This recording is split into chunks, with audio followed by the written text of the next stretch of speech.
Muy bien. Entonces, ¿cómo es que se aplica el enfoque sistémico a la organización de equipos de salud? Lo primero que necesitamos entender es que un enfoque puede aplicarse en diversos ámbitos y esos ámbitos nos pueden ayudar a entender la realidad de una manera distinta, tanto a nivel clínico, a nivel educacional, a nivel organizacional. Vamos a empezar con la declaratoria de intereses, ¿no? Para que ustedes puedan evaluar en qué contexto va esta exposición. Y estos intereses va fundamentalmente en la experiencia que yo tengo en el área organizacional, ¿no?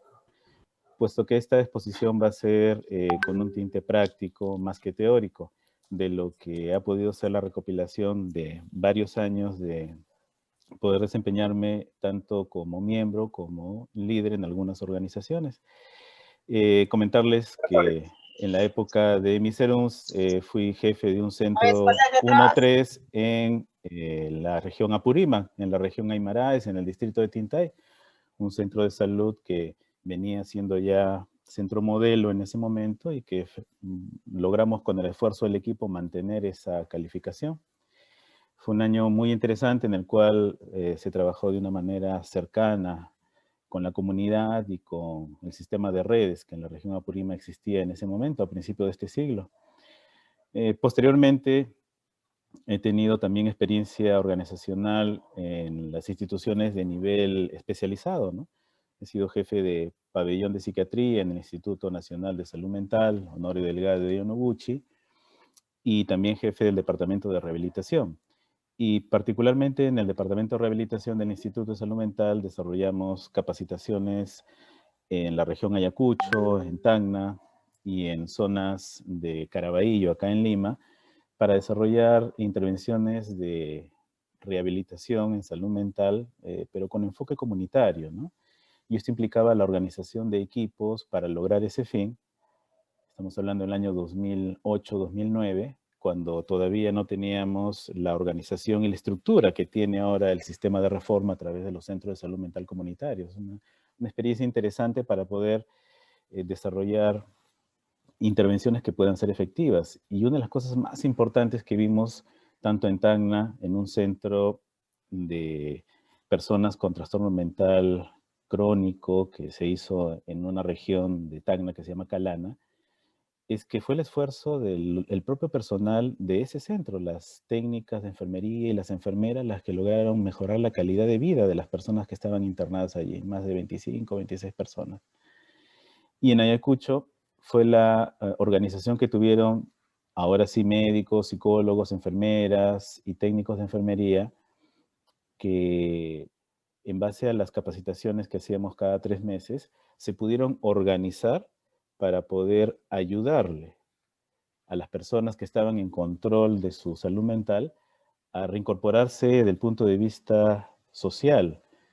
Fue interesantísimo porque en 4 meses ellos desarrollaron un taller en el cual de 14 personas que estaban aptas para seguir estos talleres, 4 consiguieron trabajo, ¿no? Y era una cosa muy importante, ¿no? Porque las estadísticas de rehabilitación a largo plazo implican que si se logra un 10 o un 20% de reinserción a los 5 años, es ya algo muy, muy favorable, ¿no? Entonces estamos hablando de que el esfuerzo del propio personal de salud en estas regiones fue importantísimo, ¿no? Como una experiencia de traslado de tecnología blanda, ahora se le dice eso, ¿no? Las competencias, más que ir a decir qué es lo que tienen que hacer, lo importante es compartir y coordinar estos esfuerzos, ¿no?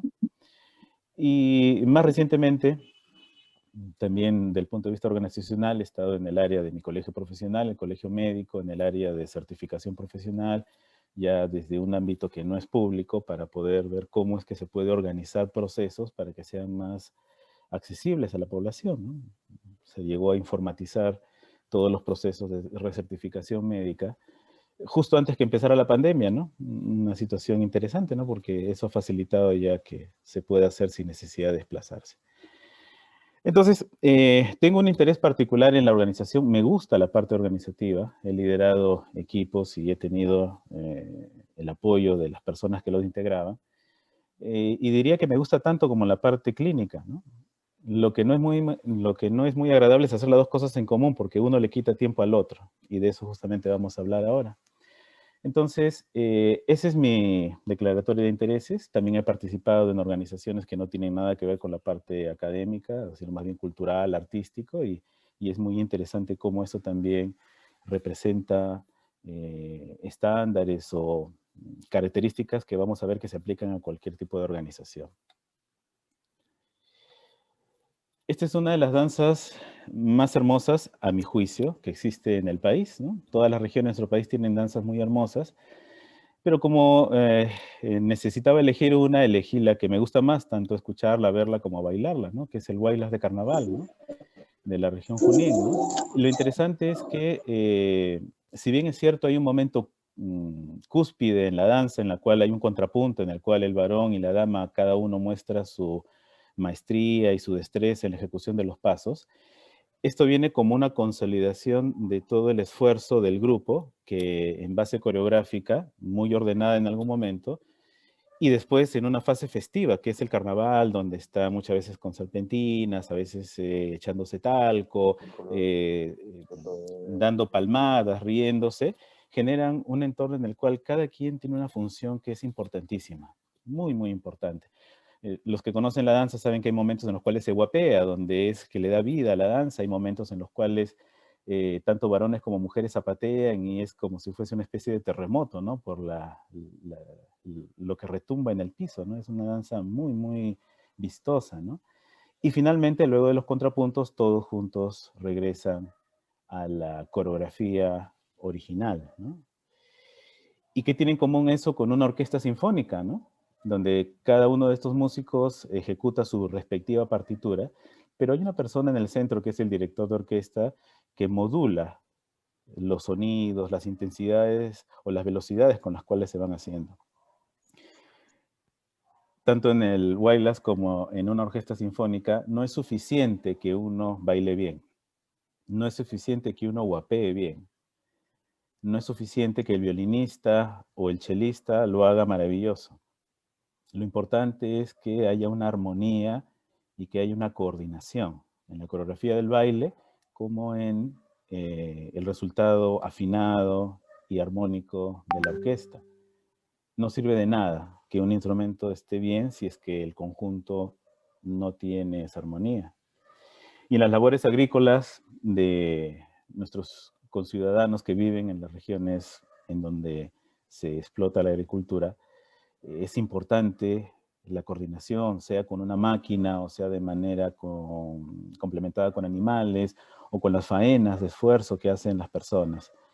No es suficiente que uno tenga motivación, tiene que coordinarse. Y cuando hay alguna dificultad, todos necesitan apoyarse porque el resultado, el conflicto o el beneficio va a ser para todos. Y esto es lo mismo que pasa en los equipos de salud. Necesitamos entender que en ciertos momentos es como si estuviéramos en una coreografía de baile, ¿no? Una coreografía de baile relacional. Algunas veces hay algunos sonidos que necesitan complementarse con otros como si fuese una sinfonía y ponernos a trabajar juntos, así las cosas no vayan bien, así se haya inundado algo, así hay alguna dificultad con respecto a los productos que se están haciendo, si hay una plaga, etcétera, ¿no? Y lo interesante es que como equipo necesitamos entender que tan importante como saber nuestra respectiva competencia académica, científica, como el compartirla con el otro profesional que forma parte de nuestro equipo, es igual de trascendental el poder establecer relaciones que nos permitan conseguir como organización ese objetivo. Pero ¿qué tan importante es el tipo de forma de organizarnos en los servicios para el logro de los objetivos sanitarios, ¿no? ¿Por qué tendríamos que ver tantas teorías de organización de equipos, teorías administrativas, etcétera? ¿Y por qué específicamente lo sistémico? Porque las personas nos organizamos de acuerdo a cómo concebimos la realidad. Yo me organizo de acuerdo a cómo concibo la realidad. Si queremos un símil aplicable, vayamos a la parte educativa, ¿no? Todos en algún momento hemos escuchado que la evaluación muchas veces dirige la manera como uno aprende. Si yo hago una evaluación en la cual pido datos, la persona se va a acostumbrar a aprender a memorizar datos. Entonces, aunque no es el objetivo, si yo establezco un marco de referencia de evaluación de datos, el aprendizaje va a ir o va a decantarse por ello.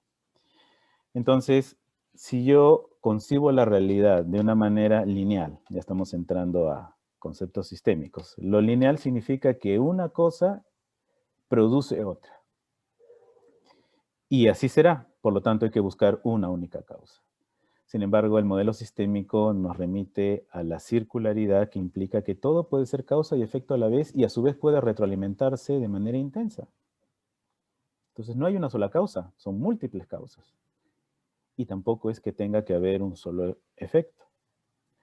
Por lo tanto, si yo concibo una organización como que, por ejemplo, necesito cumplir un parámetro, un estándar, por más bien planificado que esté, y el objetivo es cumplir con ese estándar, la organización va a generar procesos para obtener ese dato. Y lo más importante que son las personas o el servicio que se da va a quedar en segundo plano. Y lo interesante es que ni siquiera nos damos cuenta que eso está sucediendo porque concebimos la realidad como que necesitamos un dato, linealmente. Ni siquiera nos lo cuestionamos. Tenemos que cumplir con el indicador, ¿no? Entonces, si ni siquiera nos lo cuestionamos, vamos a creer que eso necesita ser así y no hay otra manera. Sin embargo, en los procesos de atención de salud, en los cuales no podemos medir solamente el impacto económico, ni solamente las coberturas, ni tampoco un indicador frío, sino necesitamos medir el impacto en el bienestar que tienen las personas a las cuales ayudamos y que necesitamos que el personal que presta el servicio sea un personal que tenga bienestar, no podemos centrarnos en el indicador. Mejor dicho, sí podemos hacerlo, pero no nos conviene. Entonces, tal y como presenté en alguna exposición anterior, la teoría sistémica implica que todo lo que existe en este universo es sistema, es un suprasistema y es un subsistema de algo. Acá estamos poniendo como ejemplo el personal de salud, identificando el componente individual, y ya sabemos que una persona es un conjunto de subsistemas de órganos y tejidos, y etcétera, etcétera. Pero esto es parte, es un subsistema de un equipo de salud. El equipo de salud es el suprasistema de la persona. Pero el equipo de salud está dentro de una institución de salud que es el suprasistema de este equipo y el sector salud en general es el suprasistema de las instituciones y el gobierno, la manera como se dictan las medidas para hacer los procesos de atención es el suprasistema general. Por supuesto que acá podríamos entrar un poco más y entrar a la comunidad andina, a la OPS y después a la OMS, ¿no? Y esto es interesante, ¿no? Porque uno diría, ¿y qué tiene que ver la OMS en la organización de mi equipo de salud, en el Centro de Salud Mental Comunitario de Chalhuahuacho? Tiene mucho que ver, porque si se aplica de una manera estricta lo que se dice desde lo internacional y no lo cuestiono, por más que haya funcionado en un montón de países, cuando se aterrice en mi realidad va a tener dificultades, por más bien intencionado que estemos. Entonces, hay una interrelación, que son esas flechas rojas, que son las relaciones en las cuales se van a establecer estos criterios. Y repito que estamos hablando del modelo conceptual que tenemos, ¿no? Porque muchas veces yo puedo tener como concepto la familia es importante, pero por supuesto que es importante, nadie lo duda, no hay ningún personal de salud ni ninguna capacitación en la cual esto no se refuerce. Pero lo importante es, ¿cuál es el rol de la familia dentro de la atención? ¿Cómo concibo yo la familia? Si yo concibo a la familia como apoyo a la atención individual, mi modelo es individual. Porque la familia es importante, pero como apoyo. Pero si yo concibo que la familia es el objetivo de mi intervención como sistema, no es apoyo, sino es fin.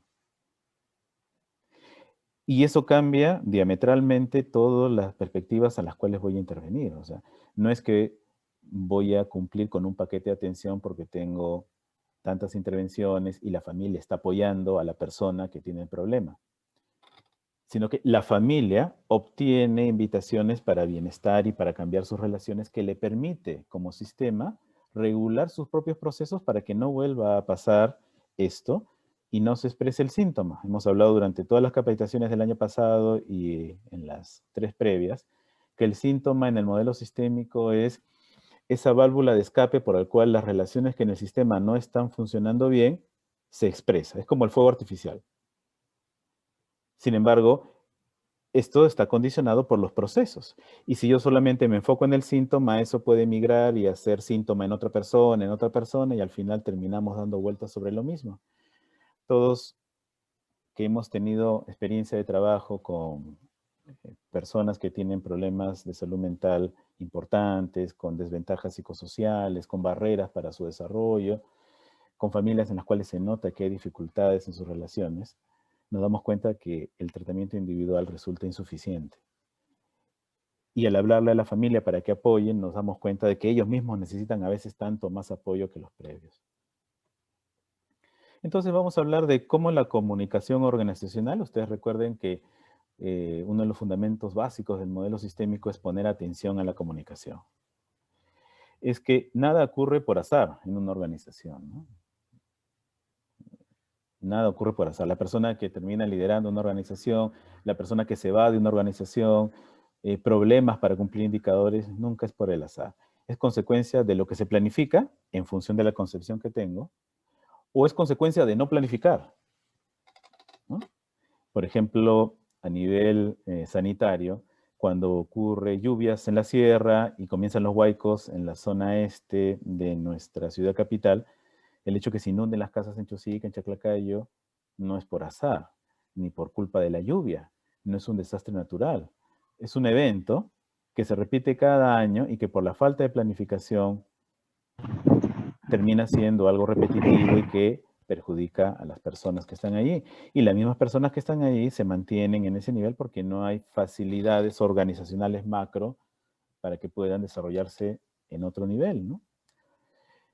Entonces, si esto es así, que nada ocurre por azar, sino que es consecuencia de planificar o de no haberlo hecho, la idea es, más que buscar culpables y de renegar, reflexionar qué estamos haciendo para facilitar que algo suceda, qué cosa está en nuestras manos como equipo, como institución, y qué cosa no lo está para poder señalarlo, y qué cosas sí podemos hacer y no lo estamos haciendo. Lo segundo es que todo proceso necesita ser adaptado a las características de quienes lo van a hacer, pues, ¿no?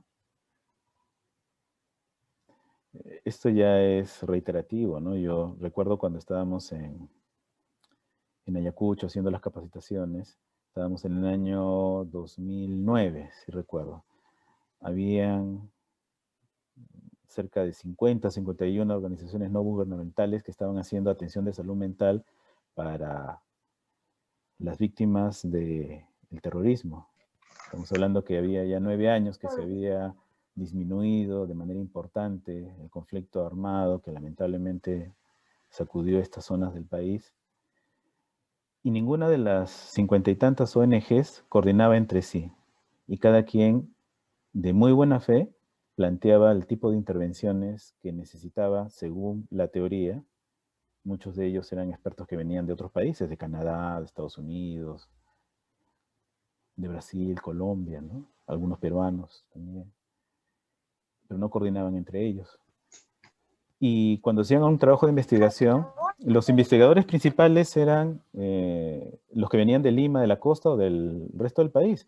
El personal profesional de la región participaba, hacía la recolección de datos, pero ninguno de ellos era incorporado como autor, ¿no? Interesante, ¿no? Se utilizaba, con buena intención, pero finalmente se utilizaba, el esfuerzo de los profesionales de la propia región, pero no se daba un reconocimiento, no se adaptaba a esto, ¿no? Lo ideal sería, pues, que sean los propios profesionales los que sean a cargo del estudio y los que vienen de fuera son consultores, ¿no? Pero claramente ser consultor a ser autor de un artículo científico es totalmente distinto, ¿no? Y ahí viene nuevamente con qué enfoque o con qué interés yo hago una intervención, ¿no? La población objetivo, ¿no? No es lo mismo una intervención en Piura, que en Madre de Dios, que en Loreto, que en Lima, y no es lo mismo en Lima, en San Isidro, en Caraballo, que en Magdalena. Y también el contexto de atención, ¿no? Los centros de salud mental comunitarios han tenido una experiencia muy valiosa, pero el contexto cambió con la pandemia y tuvieron que reorganizarse para hacer un trabajo remoto, un trabajo presencial que representaba un riesgo para los propios profesionales. Entonces, no podemos tener una guía en la cual no se considere las características del personal.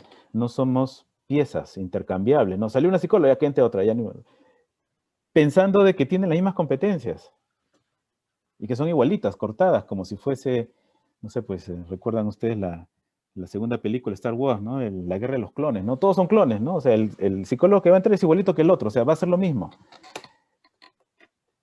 Entonces necesitamos entender quién está haciendo y aprovechar la máxima experiencia de cada uno de ellos, ¿no? En qué población estamos interviniendo y en qué contexto de atención.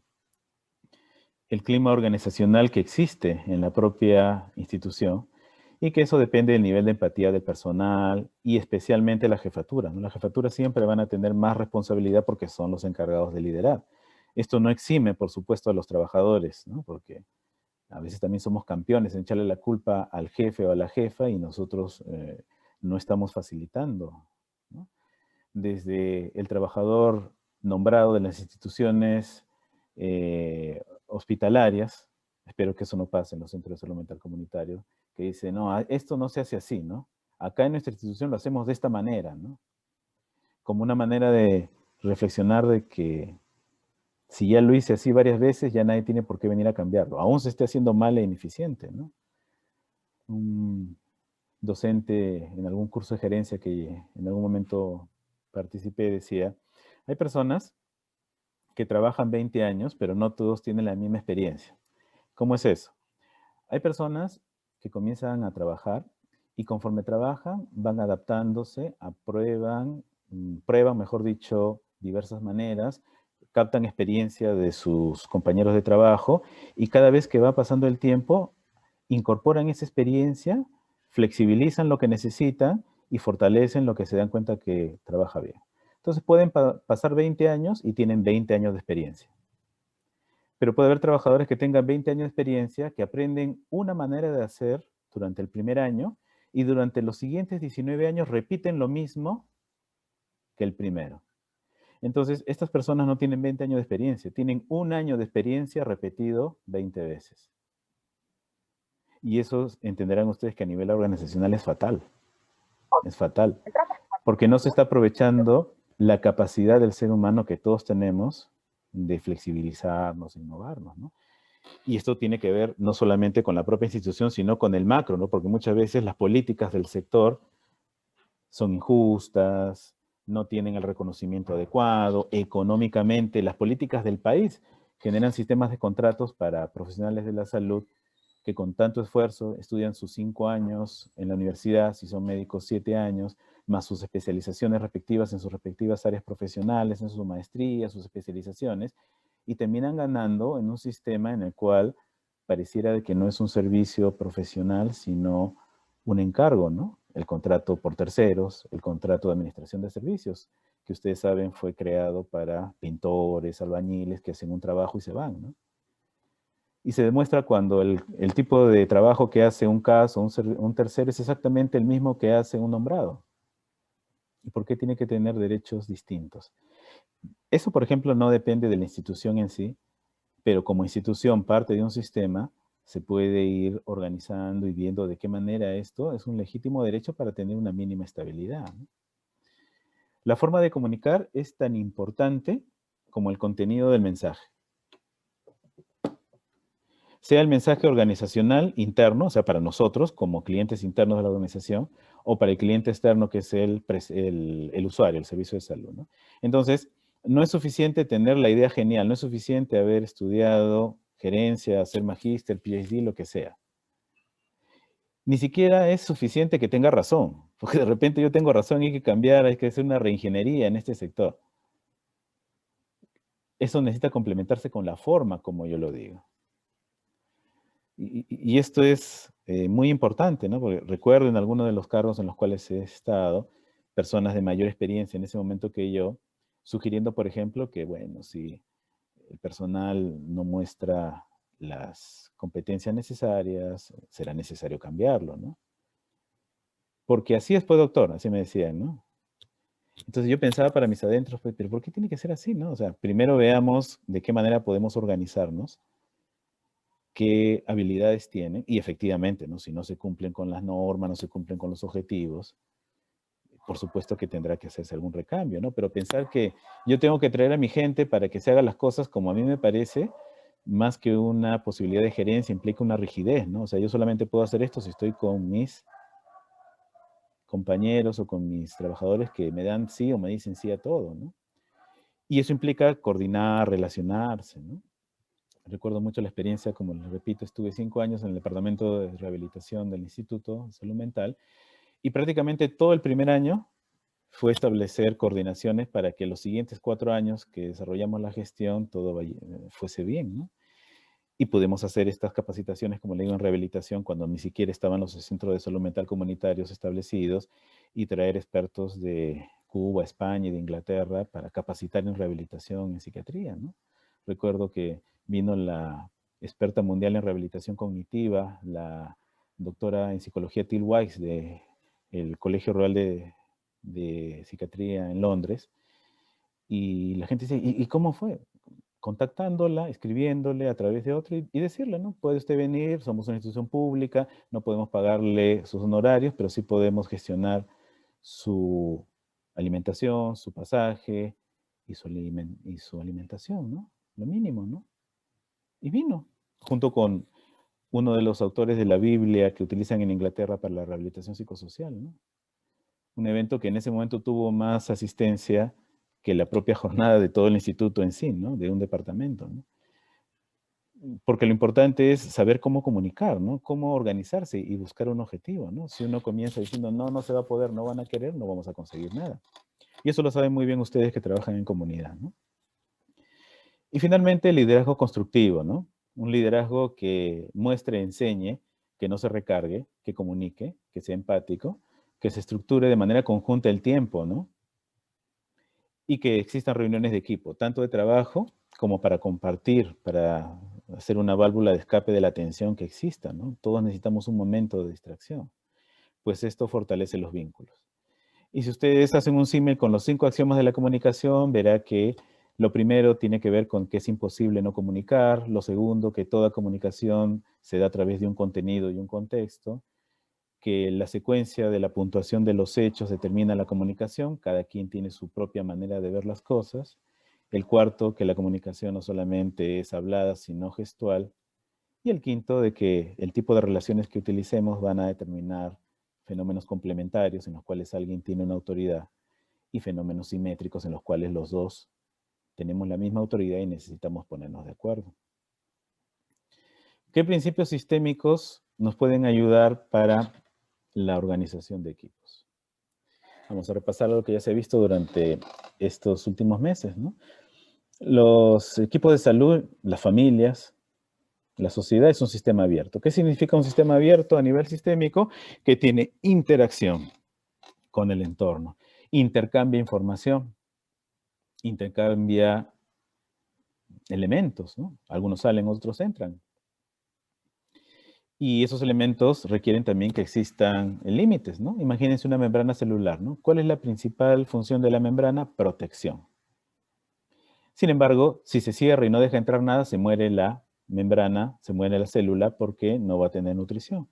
Entonces, un sistema abierto necesita que tenga límites claros, que nadie se entrometa en lo que estamos haciendo, pero evidentemente con la suficiente permeabilidad como para entender cuál es el objetivo institucional y cuál es la mejor manera para hacerlo. Necesita que haya una jerarquía, ¿no? Tiene que ser claro, ¿no? No todos pueden hacer lo mismo. Necesitamos coordinar y de qué manera se va a dar. Y sobre todo que las normas tienen que estar en claras, ¿no? Todos también hemos tenido esa experiencia de que un día sale una norma, al otro día sale otra norma, otro día sale esto y cambia, y total, ¿con cuál versión de la norma trabajo? ¿No? Entonces tiene que estar claro. ¿Qué disfunción genera cuando esto no está claro? Un trabajo ineficiente, ¿no? Porque los límites no están claros. Alguien se mete a hacer mi trabajo o nadie lo hace. Repetitivo, porque nadie quiere asumir el cambio y se sigue haciendo lo mismo de siempre. Y estresante porque no tenemos las normas claras. La totalidad En la conceptualización sistémica implica que un sistema no es solo la suma de sus partes, sino que fundamentalmente las relaciones y los fenómenos de interacción que tienen estas partes. De tal manera que en una organización 2 más 2 no es 4. 2 más 2 puede ser 4 si es que estas dos personas hacen su trabajo de acuerdo a lo que está en su manual de organización y funciones. Ese 2 más 2 puede ser 0 si es que no están de acuerdo. Uno no hace ni deja hacer al otro. 2 más 2 es 0. Puede ser 2 más 2 menos 2 o menos 4 si se están peleando. O puede ser 2 más 2, 10 si esos dos tienen la capacidad de coordinar con otros dos de otro equipo y de otro equipo y al final terminan haciendo el trabajo de 10. Es interesante, ¿no? Porque no es suficiente el elemento, sino cómo se relaciona. ¿Qué característica le da esto a un sistema cuando está de manera funcional? Que contribuyen los elementos y las relaciones fortalecen ello. Y la disfunción es que se centraliza la atención, se sobrecarga a un trabajador y hay oportunidades perdidas para poder mejorar. La circularidad lo he mencionado al inicio, que es que no es una sola causa y un solo efecto, sino que todo puede ser a su vez causa y efecto y se retroalimentan. Cuando uno entiende en los equipos que necesitamos tener este concepto de circularidad, nos apoyamos. Me doy cuenta que lo que yo hago te afecta a ti y lo que tú haces me afecta a mí y necesitamos coordinar. Nos volvemos dinámicos y flexibles. No es que ese es mi trabajo y no hago más punto, ¿no? ¿No? Alguna vez cuando estábamos en Ayacucho, les comento, en alguna situación, un psicólogo que estaba pues muy cansado, ¿no? Muy cansado, no tenía que hacer triajes, ¿no? Los que vengan de esa época sabrán porque tenían que hacer a veces 1000, 2000 triajes al mes, ¿no? Entonces preguntábamos, ¿y la intervención? No, doctor, esa no es mi función, ¿no? El médico está de vacaciones y yo solamente hago triaje. Entonces, eso no es pues porque el profesional sea malo, ¿no? Sino que está sobrecargado, ¿no? Y esa rigidez en la intervención no facilita la atención. La disfunción de esto implica una organización controlista y punitiva, ¿no? O sea, si tú no haces lo que está en el indicador, ya, no cumples con la meta, se acabó. La equifinalidad es un concepto sistémico en el cual puedo llegar al mismo resultado desde múltiples formas, como el viejo adagio de que todos los caminos conducen a Roma. Entonces, no hay una sola forma de ayudarle a una persona, ¿no? Puede ser con medicina, puede ser con intervenciones psicosociales, con una visita domiciliaria, con el trabajo con la familia, puede ser con la hospitalización, ¿no? Hay múltiples maneras. Entonces, la flexibilidad anterior de la circularidad me permite desarrollar múltiples estrategias para conseguir la meta. Y esto evita la rigidez organizacional.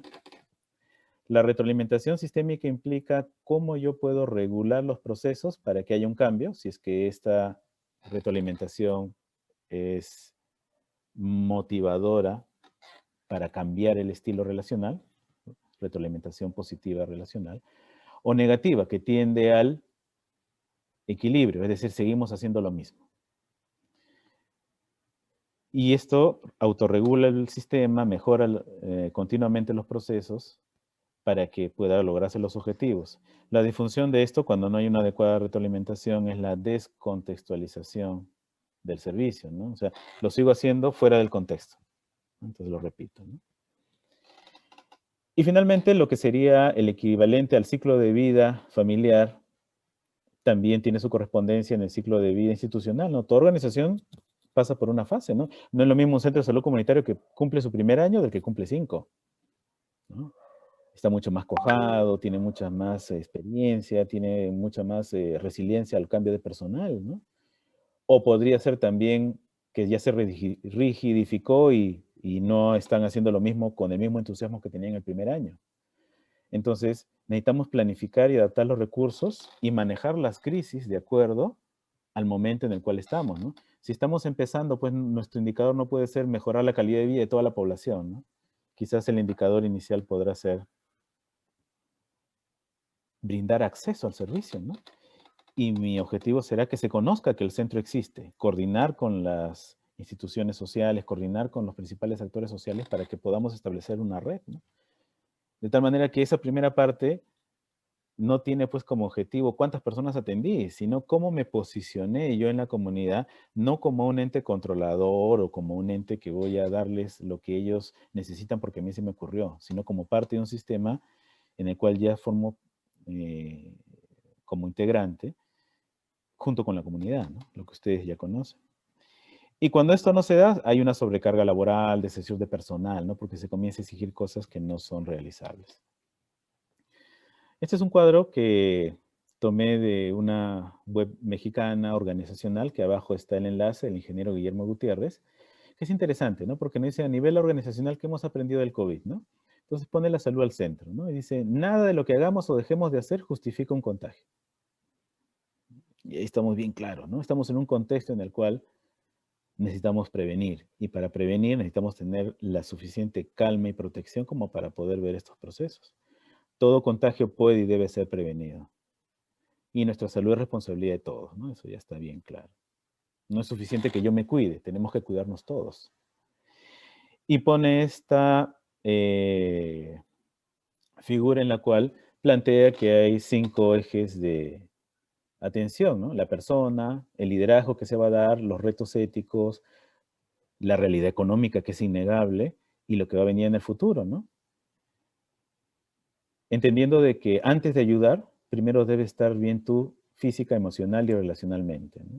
O sea, no podemos establecer una organización que pretenda cumplir objetivos si el personal no tiene un mínimo de estabilidad física, emocional y relacional.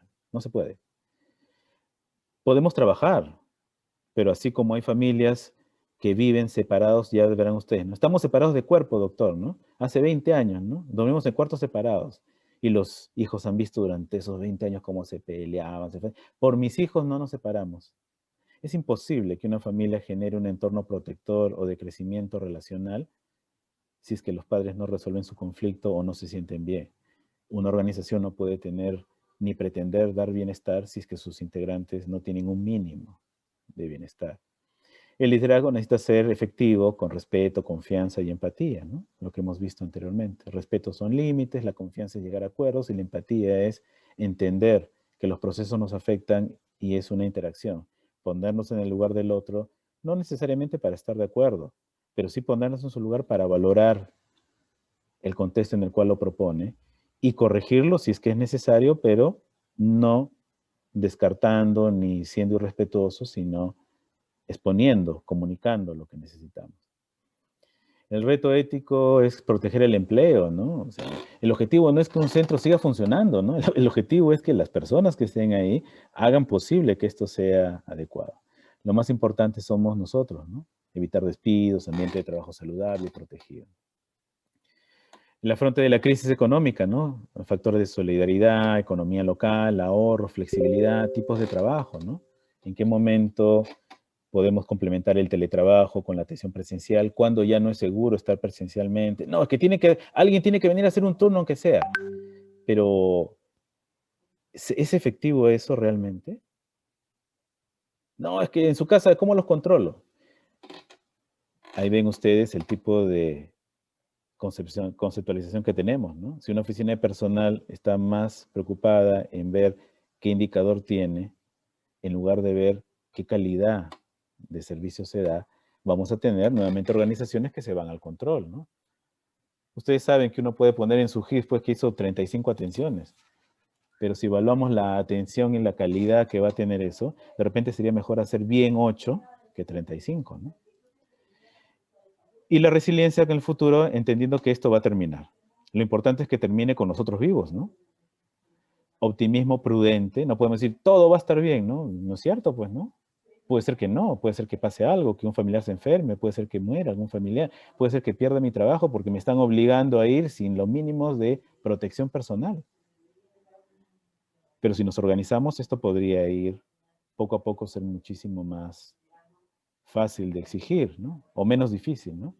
Construcción de alternativas y una nueva normalidad en la cual no volvamos a lo mismo, pues, ¿no? Porque si volvemos a lo mismo, cuando venga otra pandemia vamos a estar en la misma situación. Finalmente vamos a ver algunos problemas frecuentes, algunos que se dan en las organizaciones y que podemos analizarlos desde el punto de vista sistémico. El problema de la jefatura formal versus el liderazgo efectivo, ¿no? Recuerden ustedes estas familias en las cuales el papá dice que es el que manda, pero casi no está en la casa y el que hace todo es la mamá, ¿no? Entonces, la jefatura formal es la que dice el papel, ¿no? Pero el liderazgo efectivo es el que aquel o aquellos que logran que las personas puedan coordinar, trabajar juntos en armonía o mínimamente en equilibrio para lograr el objetivo, ¿no? Y esto no tiene por qué estar peleado, ¿no? Se dificulta pues cuando las decisiones de los que están en el suprasistema eligen a alguien que quizás no tiene las competencias para hacerlo. Pero si nosotros entramos en una guerra interna, una guerrilla interna, lo único que vamos a lograr es tener un ambiente tenso y caldeado, ¿no? Entonces, esto implica de qué manera podemos coordinar para que el liderazgo no sea solo el que dice el papel, sino que se vea en la práctica, ¿no? La triangulación es un proceso muy común en las familias que tienen componentes disfuncionales en los cuales algo que necesitan resolver dos involucran a un tercero. Dos padres que están mal y meten al hijo. Una pareja que no va bien y la suegra se mete. Ya ustedes harán la correspondencia en sus respectivos equipos de salud, ¿no? A veces dos personas tienen un problema y uno llama a un tercero para que lo defienda o llama a un tercero como testigo, como si fuese un juicio, y el otro a su vez llama al otro y se comienza a hacer un enrevesado de problemas, porque no tenemos esa capacidad de poder resolver entre los que realmente necesitan hacerlo. Y lo que pasa algunas veces es que uno no cumple y le recargan el trabajo al otro. ¿Sí? Buscar culpables, formar bandos, individualismo, ¿no? Ya hemos conversado hasta el cansancio hace un momento lo que va a generar esto, ¿no? Esa es la concepción, ¿no? Si algo salió mal, alguien tiene que tener la culpa, ¿no? ¿Y por qué no pensar más bien que nuestra manera de organizarnos es lo que está facilitando esto? Porque al final después no va a quedar títere con cabeza, ¿no? Como se dice. Todos van a estar en problemas. Dificultad para unificar los objetivos institucionales porque no se toma en cuenta lo que el trabajador desea. Y acá es interesante trabajar con la realidad, ¿no? Un trabajador puede tener el lícito derecho de querer estar solo un tiempo y después irse. Eso no es ilegal. Pero mientras esté, así sean 6 meses o un año, necesitamos entender que ese componente es fundamental. Y si ese componente es fundamental, necesitamos coordinarlo, ¿no? Que no sea solamente una manera de hacer caja, ahorrar, porque pagan más en determinado centro y después me regreso donde realmente quería estar. Porque eso sí ya tiene una implicancia ética, ¿no? Sobre todo a nivel social, a nivel público, ¿no? El esfuerzo que tenemos y el privilegio, gracias a nuestro esfuerzo y a lo que nuestros padres probablemente han hecho para que tengamos una educación y una educación superior en el sector salud, implica un compromiso social, ¿no? No, que yo estudié en una universidad privada. Igual, ¿no? Porque tus estudios y la manera como has aprendido ha tenido también una base, probablemente también en instituciones públicas, y trabajas con la ciudadanía, ¿no? Exigencias descontextualizadas, pues, ¿no? Entonces, a veces pasa, ya no mucho, pero a veces pasa que viene alguien a decirme lo que tengo que hacer y ese alguien que viene a decirme lo que tengo que hacer nunca lo ha hecho. Y es una cosa pues absurda, ¿no? Ya uno por respeto ya no dice nada, pero eso es un absurdo, ¿no? Con la teoría no se va a lograr nada, ¿no? Sobrecarga de trabajo, falta de capacitación. Recuerden que el estrés no solamente viene por que yo no tengo las habilidades para responder, también viene porque yo tengo las habilidades pero me sobrecargan, o porque no me capacitan, o porque no tengo las habilidades para ese tipo de contexto, ¿no? Yo recuerdo mucho cuando estaba justamente ahí en Apurima, había un solo serumista de psicología en ese año, el año 2000, ¿no? No parece tan lejano, pero tampoco es tan cercano, ¿no? Mire, un solo, por supuesto que no había psiquiatra, ¿no? En toda la región Apurima había un solo serumista de psicología, que estaba por supuesto en Abancay, ¿no? Y este serumista de psicología era un muchacho bastante inteligente, había estudiado en la Universidad Ricardo Palma aquí en Lima. Sus padres tenían una posición económica importante, el muchacho era inteligente, quería hacer, pero estaba absolutamente descontextualizado de lo que pasaba en la región. Y no es su culpa, pues, ¿no? Pero sí era su responsabilidad adaptarse, ¿no? Inestabilidad laboral del personal, ya lo comentamos. Falta de reconocimiento cotidiano. Los seres humanos somos sociales. Cuando hay un problema en las familias, una de las cosas que primero decimos es la capacidad de brindarnos afecto. ¿Cómo se brinda afecto? Y en las organizaciones el afecto es el reconocimiento, ¿no? Y en muchas organizaciones clásicas el reconocimiento viene más bien negativo, ¿no? Cuando viene el memo, cuando hubo un problema, ¿no? Yo recuerdo, y esto no me dejará mentir alguna de las personas con las cuales trabajé. Yo recuerdo que luego de la primera jornada internacional que hicimos allá en el Departamento de Rehabilitación, envié un memo de felicitación a todos los trabajadores del departamento. Entonces, una profesional vino molesta, ¿no? Oiga, doctor, ¿por qué me manda un memo? Entonces, le digo, ¿pero ha visto el contenido? ¿Pero por qué te hablas? Por favor, lee el contenido, ¿no? Entonces lo comienza a leer. Ah, ya, doctor, disculpe. Primera vez que nos mandan un memo de felicitaciones. Porque no es usual, pues, ¿no? A ver, reflexionen ustedes. ¿Cuántos memos de felicitación han recibido ustedes en su carrera? Y honestamente, ¿cuántas veces ustedes se habrán merecido su memo? Yo calculo que en el peor de los casos, por más autocríticos o autocríticas que sean, por lo menos una vez en su vida, ustedes se han merecido ese memo de felicitación por lo que han hecho. Por lo menos, ¿ah? Yo diría que una vez al mes. A ver, deberían tener pues unos 35, 36 memos, ¿no? Mínimo si tienen 2 o 3 años de atención. Y dotación de recursos insuficientes, que eso viene del suprasistema, ¿no? ¿Y qué aportes podemos hacer para la mejora? Involucramiento de jefaturas en la coordinación, ¿no? Una jefatura lejana, ausente, es como el padre que está ahí alejado, trabajando en provincias, cada 3 o 4 semanas recién viene. Seguimiento de los procesos, ¿no? La mamá es la que hace las tareas con los hijos y el papá ni sabe en qué grado está su hijo. A veces pasa eso, ni sabe en qué grado está el hijo. La comunicación oportuna de los procesos, oportuna tanto en contenido como en tiempo, ¿no? De nada sirve comunicar algo si es que ya pasó o si es que es tardío. A veces en las familias comienzan a discutir, pero si yo te dije, ¿cuándo me has dicho? Yo te dije, ¿no te acuerdas que estabas saliendo del baño y te estabas poniendo la corbata? No es el momento, pues, ¿no? Porque está concentrado en vestirse, porque está yendo tarde, ¿no? Entonces, uno de los dos piensa que ella le dijo, porque efectivamente así lo recuerda, pero el otro no estaba poniendo atención. Establecer límites y metas realistas. Los límites en la organización son fundamentales, fundamentales. Y que las metas sean de acuerdo a lo que tenemos. Ahora, ustedes dirán, pero si es suprasistema, que es la DIRIS, la DIRESA, nos tratan como si fuésemos tal, tal, tal.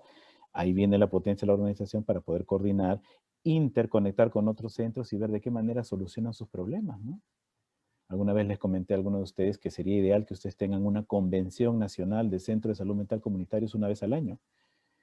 Y una convención, pues, que no lo dirija el ente rector, porque ese es juez y parte, ¿no? Ustedes mismos como una organización, ¿no? Como un congreso no solamente científico, académico, sino organizacional. Aprovechar de su experiencia, ¿no?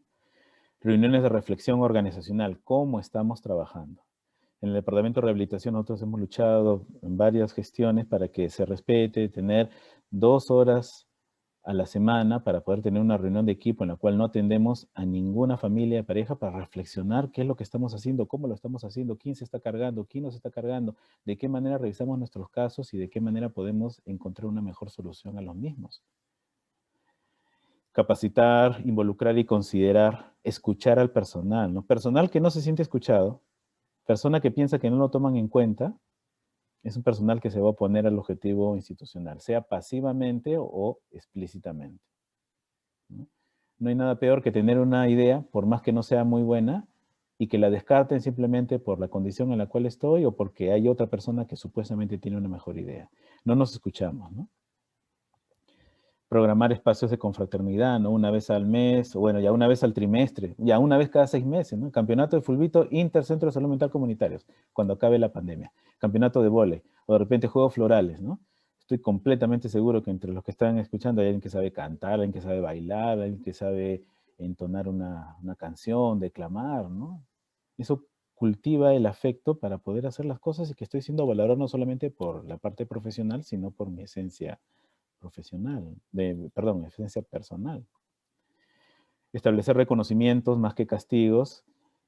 El castigo no resulta, lo que sí resulta es reconocer al que está haciendo bien y poner límites a los que no cumplen con su función. De tal manera que cuando se tiene que cesar un trabajador o terminar un contrato, no es porque no está a favor mío, que se peleó con quien yo deseaba, sino porque no se cumplió los objetivos, habiendo conversado y organizado y ayudado a que esto se viabilice, ¿no? Brindar apoyo y límites a quienes no lo hacen.